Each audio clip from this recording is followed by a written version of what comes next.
Desa Wanajati selalu tampak tenang dari luar. Namun ada satu rahasia yang membuat warganya hidup dengan rasa waspada. Di sisi timur desa terbentang hutan lebat, disebut hutan larangan.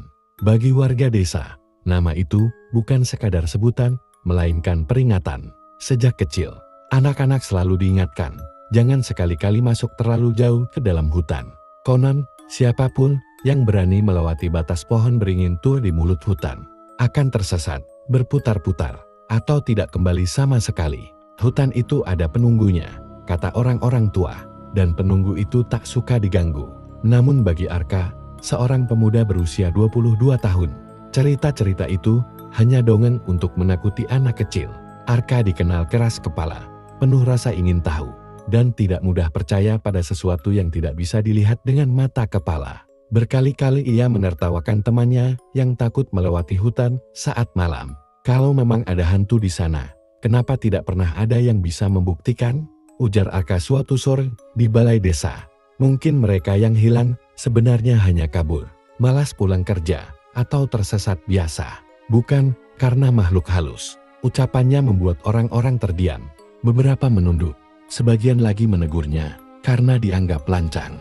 Tapi itulah Arka, selalu merasa benar dengan pikirannya sendiri.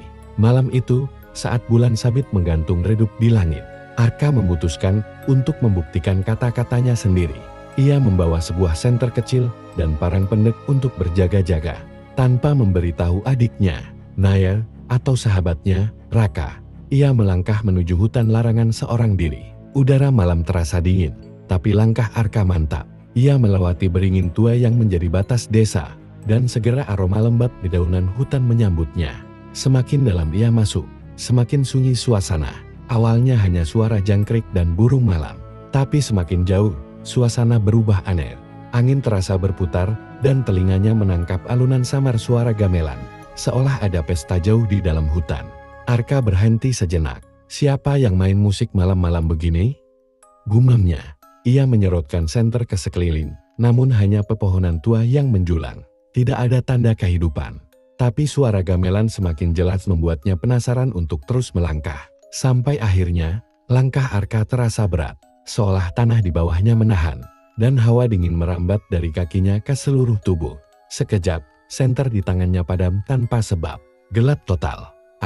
Mungkin baterainya habis, katanya berusaha menenangkan diri. Ia mencoba menyalakan kembali, tapi gagal. Di tengah kegelapan, suara gamelan berhenti, digantikan suara tawa lirih, lalu sunyi. Ketika Arka menoleh ke belakang, ia tak lagi melihat jalan keluar, hanya hutan pekat, tanpa cahaya. Untuk pertama kalinya, wajah keras kepalanya memucat. Malam itu, Arka hilang tanpa jejak. Pagi itu, kabar menghilangnya Arka membuat seluruh desa Wanajati geger. Naya, adiknya, berlari ke sana kemari mencari kabar. Wajahnya pucat, matanya bengkak karena menangis. Kakakku belum pulang sejak semalam, katanya terbata-bata pada setiap tetangga. Desa segera heboh. Beberapa orang yakin Raka hanya nekat tidur di rumah sahabatnya. Namun Raka, sahabat dekat Arka, menggeleng keras. Dia tidak ke rumahku. Aku tahu betul. Arka pasti masuk ke hutan.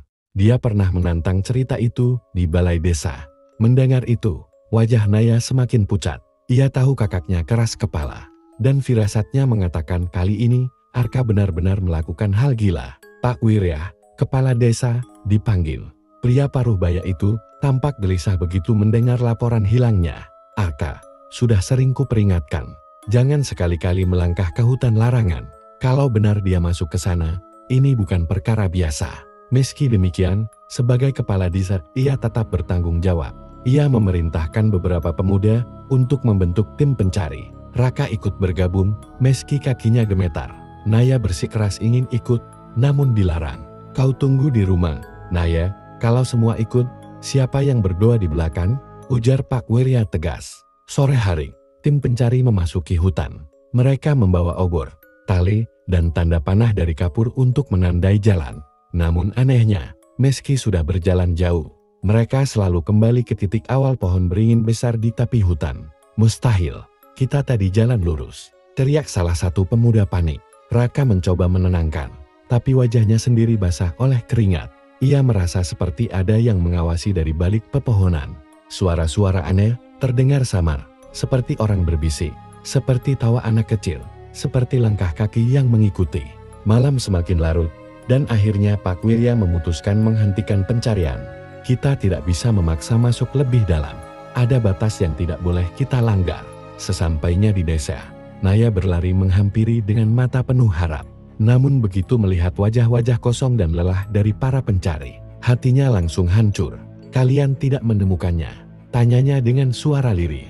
Pak Wirya menunduk. Anakmu masih hidup, Naya. Tapi dia sudah berada di tempat yang bukan milik kita.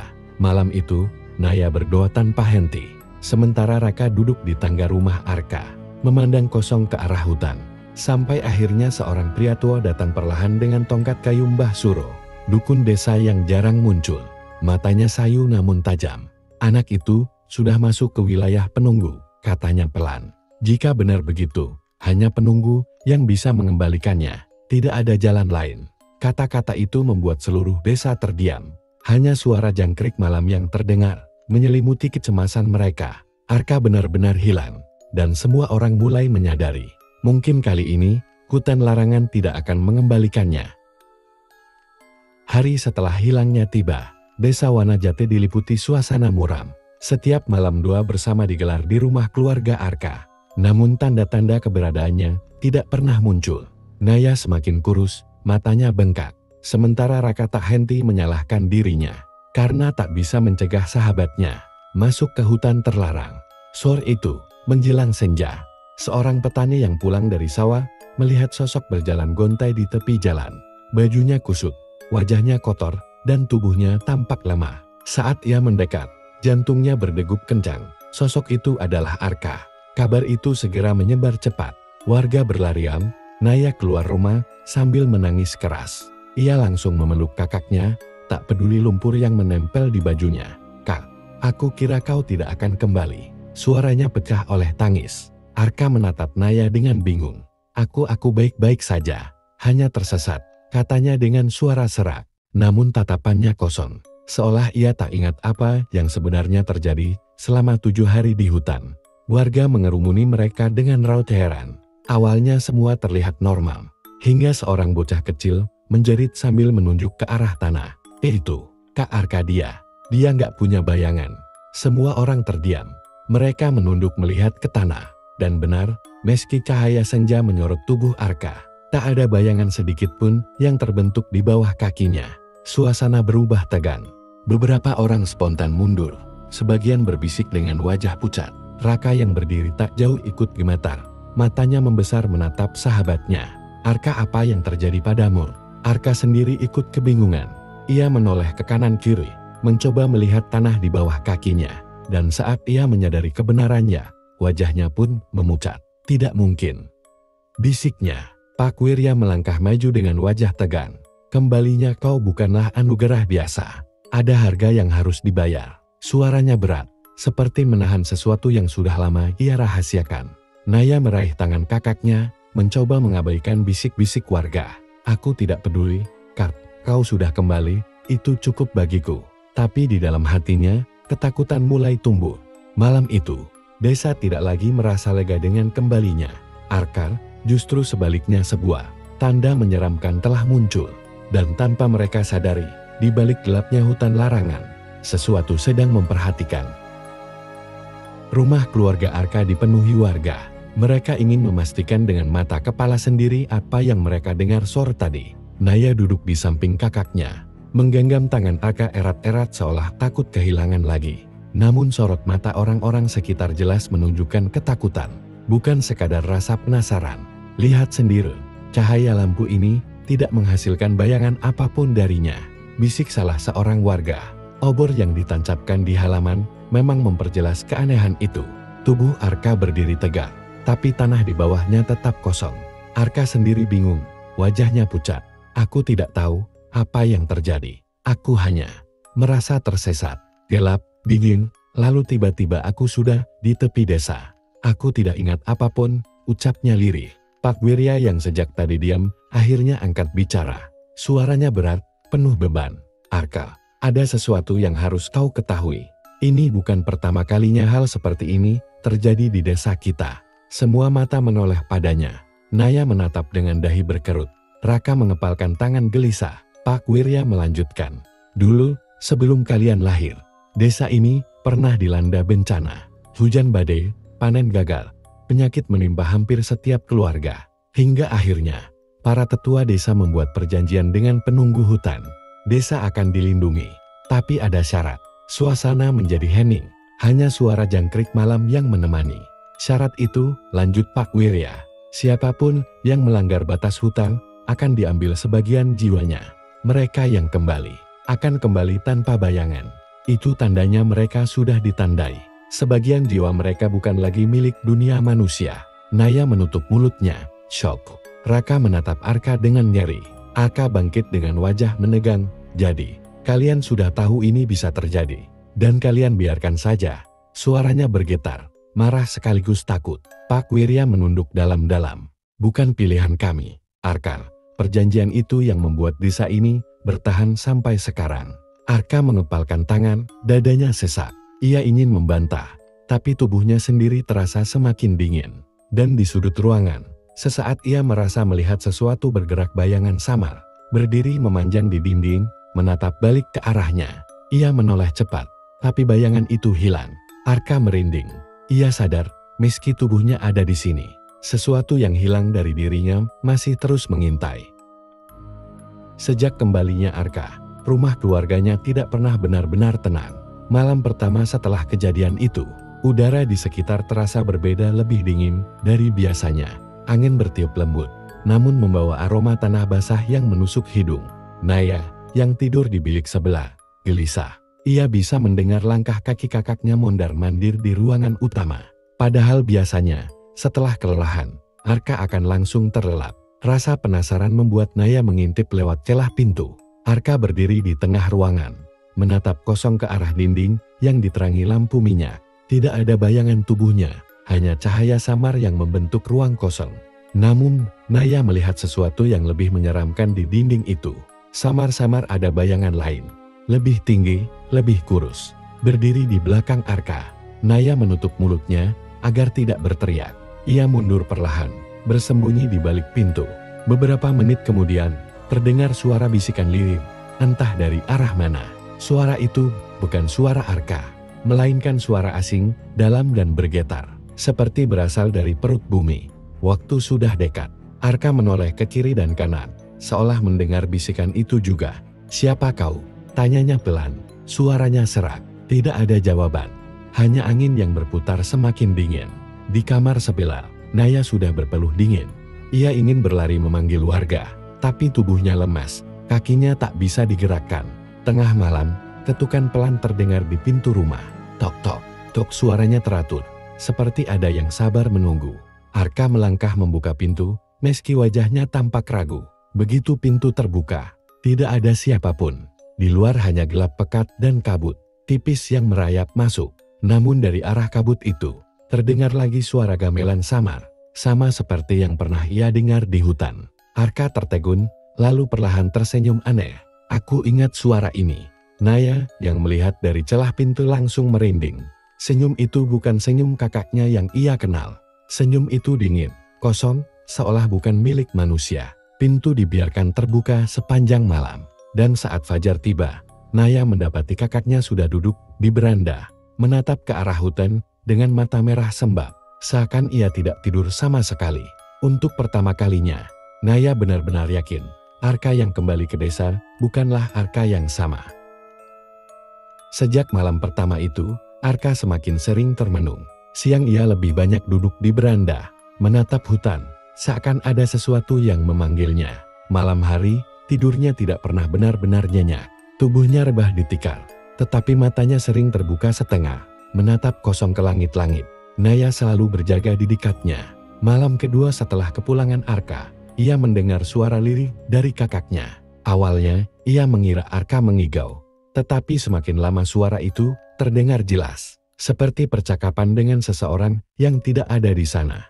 Aku sudah kembali. Kenapa kau masih mengikutiku? Bisik Arka dengan nada gelisah. Tidak, aku tidak bisa menyerahkan mereka. Jangan ganggu adikku. Naya merinding mendengar itu. Ia mencoba mengguncang tubuh kakaknya. Namun Arka tetap terbaring, matanya tertutup rapat. Dari bibirnya masih keluar kalimat-kalimat tak jelas, bercampur suara lain yang lebih dalam. Seolah ada dua suara yang berbicara bersamaan. Suara asing itu berbisik, bayanganmu menunggu. Kau bukan lagi milik mereka. Naya mundur ketakutan. Ia tahu, ini bukan sekadar mimpi. Ada sesuatu yang benar-benar sedang berbicara dengan Arka. Keesokan paginya, Arka bangun dengan wajah pucat. Ia tidak ingat apapun, hanya merasa tubuhnya semakin berat. Aku mimpi buruk. Rasanya ada yang berdiri di atas kepalaku, katanya sambil memegang dahi. Raka yang datang menjenguk ikut resah. Kau tidak sadar, kan? Semalam kau bicara sendiri. Suaramu bahkan bukan suaramu. Arka terdiam, lalu menoleh ke arah dinding. Sekilas, ia melihat bayangan samar menempel, bergerak seolah hidup. Ia terdiam membeku, lalu mengalihkan pandangan. Aku hanya butuh istirahat. Namun malam berikutnya, hal yang sama terjadi. Arka kembali berbicara dalam tidurnya, suaranya bercampur dengan bisikan asing. Kali ini lebih jelas. 7 hari hanyalah awal. Kau telah dipilih, segera. Kau harus memilih. Naya menangis diam-diam, menutup telinganya. Ia ingin membangunkan kakaknya, tapi takut melihat sosok yang mungkin muncul bersamanya. Di luar, angin berputar lebih kencang, membawa suara gamelan samar dari arah hutan. Dan di balik pintu, sekelebat bayangan hitam berdiri, seolah menunggu waktu untuk masuk. Malam itu, Naya sadar satu hal, kakaknya tidak sekadar kehilangan bayangan. Bayangan itu sedang mencari jalan untuk kembali dan mungkin kali ini tidak akan sendirian. Sejak malam-malam penuh bisikan itu, Arka tidak lagi bisa hidup normal. Siang hari ia berusaha tampak tenang, membantu Naya menimba air atau sekadar duduk di beranda. Namun orang-orang desa semakin menjauh darinya. Mereka takut, dan bisikan-bisikan tentang pemuda tanpa bayangan mulai menyebar ke setiap sudut desa. Raka tetap datang meski tubuhnya sering gemetar bila dekat Arka. Aku sahabatmu, tapi kau harus jujur. Apa yang sebenarnya terjadi di hutan? Tanyanya suatu sore. Arka hanya menggeleng pelan. Aku tidak ingat jelas, tapi setiap kali aku menutup mata, aku melihat sosok lain. Ia mirip aku, tapi lebih hitam, lebih kurus, dan selalu tersenyum. Dia mengikuti kemanapun aku pergi. Raka tercekat itu. Bayanganmu. Arka menunduk. Aku rasa begitu. Dan dia tidak sekadar mengikutiku. Dia menginginkan sesuatu. Malam berikutnya, kejadian menyeramkan benar-benar terjadi.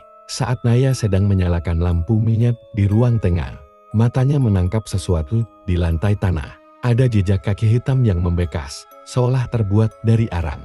Berjalan dari pintu menuju kamar Arka, Naya berlari memanggil kakaknya. Kak, jejak ini bukan jejakmu kan? Suaranya bergetar. Arka mendekat, menatap jejak itu dengan wajah pucat. Ia mencoba menapakkan kakinya di atas bekas hitam itu. Tapi ukurannya berbeda, lebih panjang dan lebih tipis. Raka yang kebetulan datang ikut melihat. Wajahnya memutih, tangannya gemetar. Astaga, ini bukan manusia. Kak, ini jejak dari sesuatu yang mengikuti kita. Semakin malam, jejak hitam itu terus bermunculan. Kadang muncul di dinding, kadang di lantai. Bahkan sekali sempat tampak di dekat tempat tidur. Naya bau hangus samar memenuhi rumah, membuat mereka sulit bernapas. Akhirnya, mereka memanggil Mbah Suro. Dukun tua itu datang dengan langkah pelan. Matanya meneliti setiap sudut rumah. Seperti yang kuduga, katanya lirih. Bayanganmu tidak hilang, Arkan, ia hanya terpisah. Dan kini, ia mencari jalan untuk menyatu kembali. Dengan cara mengambil alih tubuhmu. Naya menjerit kecil, tidak. Bagaimana menyelamatkan kakakku? Mbah Suro menatap tajam. Bayangan itu sudah menempel pada darahnya. Jalan keluarnya tidak mudah. Ada dua pilihan, menyerahkannya kembali pada hutan, atau membiarkan bayangan itu merebut dirinya sepenuhnya. Arka berdiri terpaku, tubuhnya bergetar. Ia sadar, waktu yang ia miliki semakin sedikit. Dan setiap jejak yang muncul hanyalah tanda bahwa bayangannya semakin dekat. Setelah jejak bayangan memenuhi rumah, Mbah Suro meminta semua lampu dimatikan. Hanya suara serangga yang menemani, dan udara terasa berat. Seakan setiap napas tercekik oleh kehadiran sesuatu yang tak terlihat. Dengarkan baik-baik, suara Mbah Suro bergetar, meski tegas. Arka berada di ambang batas. Bayangan yang meninggalkannya sedang mencari jalan untuk kembali. Kalau kita biarkan, dia akan hilang selamanya. Naya menatap kakaknya, air mata mengalir deras. Mbah, katakan, bagaimana caranya menyelamatkan dia? Mbah Suro menutup mata sejenak. Ada dua pilihan. Pertama, menyerahkan Arka kembali ke hutan, ke tempat bayangannya terikat. Itu artinya, dia mungkin tidak akan kembali hidup-hidup. Semua terdiam. Naya langsung menjerit, tidak, itu bukan pilihan. Mbah Suro melanjutkan dengan suara lebih berat, pilihan kedua. Kita mencoba memanggil bayangan itu ke sini dan menyatukannya kembali. Tapi risikonya besar. Jika gagal, bukan hanya Arka. Desa ini bisa menjadi santapan bayangan itu. Hening panjang menyelimuti ruangan. Arka duduk menunduk, wajahnya pucat pasi. Di dalam dirinya, ia bisa merasakan bayangan itu semakin kuat. Berbisik di telinganya, kau tahu jawabanmu. Arka, hanya aku yang bisa membuatmu utuh. Arka menutup telinga, mengguncang kepalanya. Namun bisikan itu tak berhenti. Ia akhirnya bersuara, pelan namun jelas. Aku tidak ingin kembali ke hutan. Kalau itu berarti aku mati, biarlah aku mencoba pilihan kedua. Aku ingin tetap di sini, bersama Naya. Naya menggenggam tangannya erat. Aku akan menemanimu, Kak, apapun risikonya. Raka menatap mereka berdua dengan wajah bingung dan takut. Kalian sadar ini gila? Kalau kita gagal, kita semua bisa mati. Mbah Suro berdiri, mengangkat tongkat kayunya. Keputusan sudah dibuat. Malam purnama 3 hari lagi. Hanya itu waktu yang kita punya. Saat itu, kita akan mengadakan ritual pemanggilan. Siapkan hati kalian, karena yang akan datang bukan sekadar bayangan. Arka menatap keluar jendela, ke arah hutan yang gelap gulita. Di sana, samar-samar ia melihat sosok hitam berdiri di balik pepohonan. Tersenyum lebar. Bayangan itu seolah tahu, keputusan telah diambil, dan ia sedang menunggu saat untuk dipanggil kembali. Hari-hari menjelang purnama terasa panjang dan menegangkan. Warga desa mulai mencurigai keluarga Arka. Ada bisikan-bisikan tajam di pasar. Ada tatapan penuh takut setiap kali Naya lewat. Namun gadis itu tak peduli, ia hanya ingin kakaknya selamat. Mbah Suro mempersiapkan segala sesuatu untuk ritual. Ia menyalakan dupa khusus, menyiapkan kain hitam panjang, dan menggambar lingkaran besar dengan abu di halaman belakang rumah. Lingkaran ini akan jadi pembatas. Bayangan hanya boleh dipanggil di dalam sini. Kalau keluar, kita semua binasa, katanya tegas. Malam purnama pun tiba. Bulan bulat sempurna menggantung di langit. Cahayanya dingin menimpa desa. Udara semakin berat, dan dari arah hutan terdengar suara gamelan samar. Seperti undangan yang tidak bisa ditolak. Arka duduk di tengah lingkaran abu. Wajahnya pucat, tubuhnya gemetar. Naya duduk di tepi lingkaran, memegang tangannya erat. Raka berdiri tak jauh, meski jelas rasa takut masih menguasainya. Mbah Suro mulai membaca mantra dengan suara serak namun berwibawa. Api obor di sekeliling lingkaran berkobar lebih tinggi. Meski angin malam nyaris tidak berhembus. Perlahan, udara menjadi dingin menusuk tulang. Lalu itu terjadi. Dari tanah, muncul bayangan hitam yang perlahan membentuk sosok. Tinggi, kurus, wajahnya samar, namun menyerupai Arka, matanya kosong. Mulutnya melengkung membentuk senyum yang terlalu lebar. Naya menahan napas, sementara Raka melangkah mundur panik. Astaga itu dia.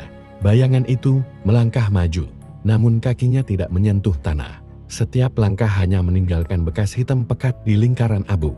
Suara berat keluar darinya, meski bibirnya tidak bergerak, kau memanggilku. Sudah waktunya kita menjadi satu lagi. Arka menutup mata, tubuhnya gemetar. Aku tidak ingin bersatu denganmu. Bayangan itu tertawa rendah, suara yang membuat bulu kuduk berdiri. Kau tak punya pilihan. Aku adalah separuh jiwamu. Tanpaku kau bukan siapa-siapa. Tiba-tiba, api obor bergetar hebat. Lingkaran abu mulai retak. Naya berteriak, "Mbah, apa yang terjadi?" Mbah Suro memperkeras mantranya, mencoba menahan kekuatan yang masuk. Dia terlalu kuat. Arka, kau harus memilih sekarang. Kau akan biarkan dia masuk, atau kau lawan sampai mati. Arka membuka mata, menatap bayangan hitam yang tersenyum semakin lebar. Pilihan itu kini ada di tangannya, dan setiap detik yang terlewat semakin mendekatkan mereka pada kehancuran. Api obor bergetar hebat, seolah ikut gentar dengan kehadiran sosok bayangan yang berdiri tegak di hadapan. Arkan, Senyumnya yang terlalu lebar tampak tidak manusiawi. Matanya hitam kosong seperti jurang yang dalam. Mbah Suro terus membaca mantra dengan suara semakin keras. Tapi lingkaran abu yang ia buat mulai retak. Bayangan itu mengapakkan kakinya. Dan bekas hitam langsung membakar tanah. Mengeluarkan bau angus menusuk hidung. "Arka," teriak Naya dengan suara parau. "Jangan biarkan dia masuk." Arka memejamkan mata. Tubuhnya bergetar. Bisikan itu kembali mengisi telinganya. "Tanpaku kau bukan siapa-siapa. Terimalah aku, dan kau akan utuh kembali. Kau akan memiliki kekuatan yang bahkan manusia lain tak berani bayangkan." Raka melangkah maju, meski lututnya lemas. "Jangan dengarkan dia, Ka.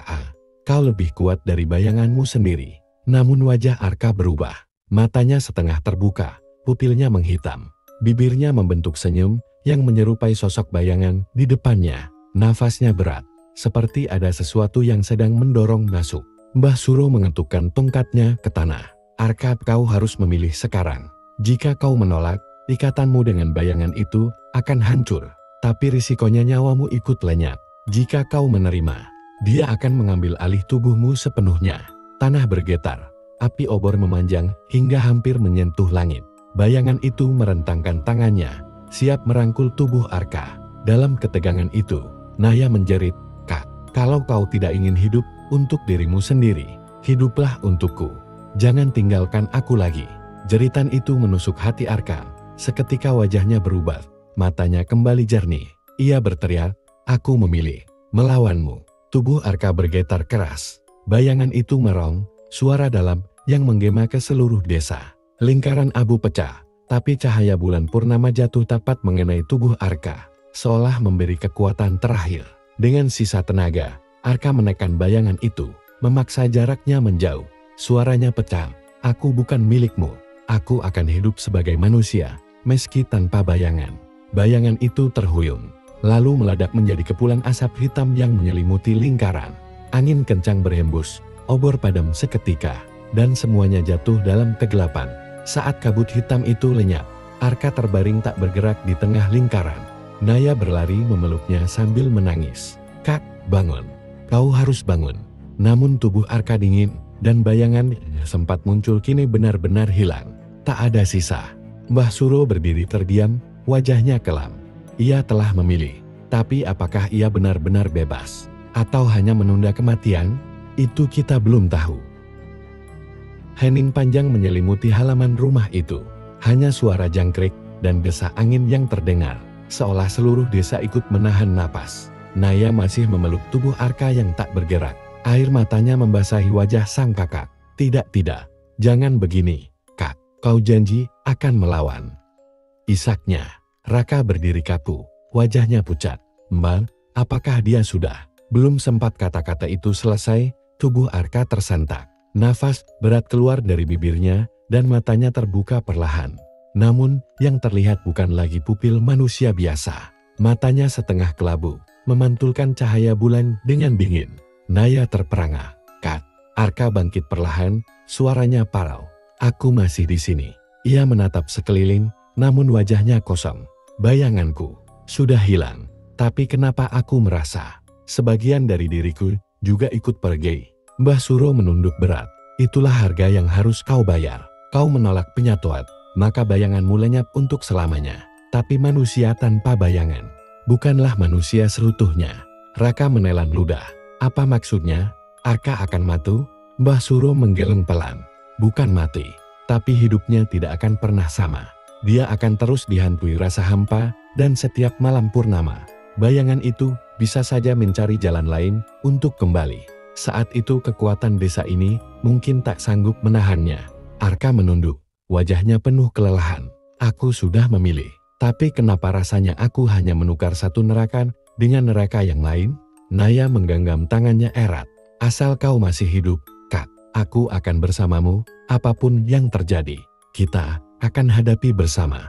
Namun suasana mencekam tak hilang.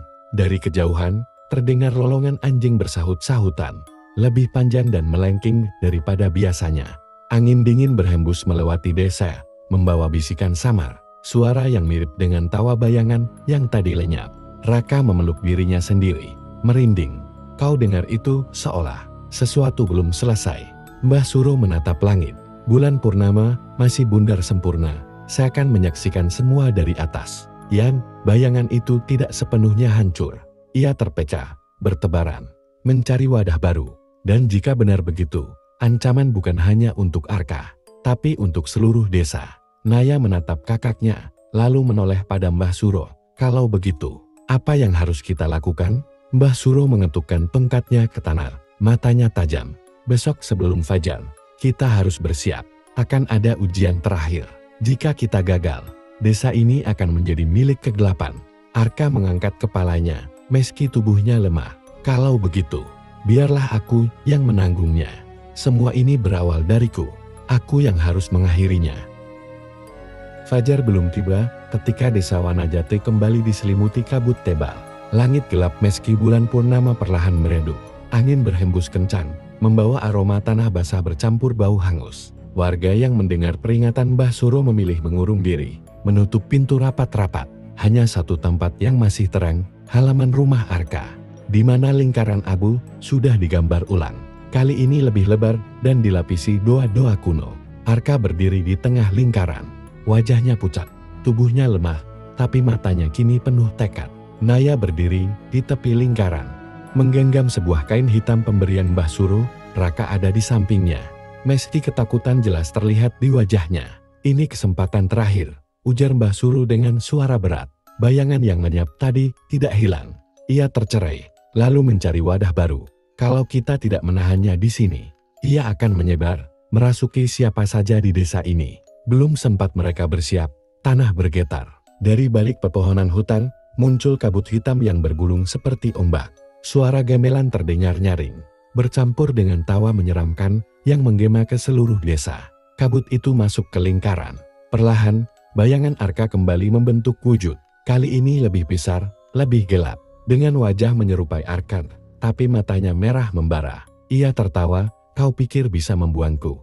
Aku adalah bagianmu. Kalau kau menolak, maka aku akan mengambil mereka.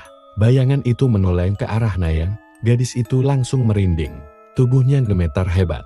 Arka berteriak, jangan sentuh adikku. Aku yang kau inginkan, bukan dia. Mbah Suro mengangkat tongkat, membaca mantra semakin keras. Lingkaran abu menyala, api kecil berputar di sekeliling Arka. Sekarang, Arka, kau harus memilih lagi. Biarkan dia menyatu denganmu, atau kau hancurkan dia dengan hidupmu sendiri. Air mata Naya mengalir. Kak, jangan. Jangan korbankan dirimu lagi. Arka menatap adiknya, lalu menoleh pada Raka, sahabat yang masih berdiri walau gemetar. Senyum tipis muncul di bibirnya. Aku sudah membuat banyak kesalahan, tapi kali ini, biarkan aku menebusnya. Bayangan meraung, tangannya terulur hendak meraih Naya. Arka melompat maju, menubruk sosok hitam itu, sambil berteriak sekuat tenaga. Aku memilih mengakhirimu sekarang. Tubuhnya menyala oleh cahaya putih yang tiba-tiba muncul dari dalam lingkaran. Api melahap kabut hitam, jeritan bayangan menggema panjang, memekakkan telinga. Tanah bergetar keras, hingga rumah-rumah desa ikut berderak. Lalu, dalam sekejap, semuanya lenyap. Api padam, kabut hilang, suara gamelan berhenti. Di tengah lingkaran, hanya ada tubuh Arka yang terbaring diam. Wajahnya tenang, seolah sedang tidur. Namun kali ini, benar-benar tak ada napas tersisa. Naya berlari memeluknya, menangis sejadi-jadinya. Kak, jangan tinggalkan aku. Mbah Suro menutup mata dengan berat. Ia memilih jalan pengorbanan. Bayangan telah dihancurkan bersama hidupnya. Desa ini selamat, karena keberaniannya. Raka berdiri terpaku, air mata menetes di pipinya. Kak, kau selalu keras kepala. Tapi kali ini, kau benar-benar jadi pahlawan. Fajar akhirnya tiba. Cahaya matahari menembus kabut, menghangatkan desa. Suara burung kembali terdengar, seolah dunia kembali bernapas lega. Namun di hati Naya, hanya ada luka yang tak akan pernah sembuh. Ia menatap ke arah hutan, berbisik liris. Terima kasih, Kak. Aku akan menjaga cerita ini, agar semua orang tahu, kau berjuang sampai akhir. Dan sejak hari itu, nama Arka menjadi legenda di desa Wanajatin. Pemuda tanpa bayangan yang berani menantang, penunggu hotel dan mengorbankan hidupnya demi melindungi mereka yang ia cintai.